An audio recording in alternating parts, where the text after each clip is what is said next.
ప్రభావతి పారిజాతం ఇద్దరు కలిసి అయితే బా రవి ఇంటికైతే వచ్చారనమాట. వస్తూ ఉంటే వచ్చాక వీళ్ళ ఇంట్లో అయితే కిచెన్లోకి తనైతే కిచెన్లో వంట చేస్తున్నట్టుగా అయితే రెడీ చేసే ఉన్నాడనమాట. ఏంట్రా మంచిగా వండుతున్నావా అని చెప్పేసి అయితే అంటూ ఉంటుందన్నమాట. ప్రభావతి ఏమో మాట్లాడుతుంది, ఎలా ఉన్నావురా ఏంటి కోడలు లేదా అని చెప్పేసి అంటే, లేదమ్మా అని చెప్పేసి అయితే అంటున్నాడనమాట.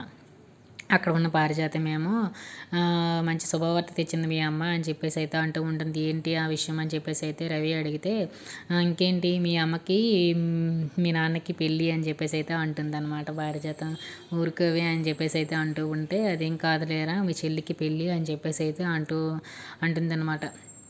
అది అలా జరిగిపోయింది. చాలా మంచి సంబంధం, చాలా వాళ్ళకి బాగా ఆస్తి ఉంది అని చెప్పేసి అయితే అంటుందన్నమాట ప్రభావతి.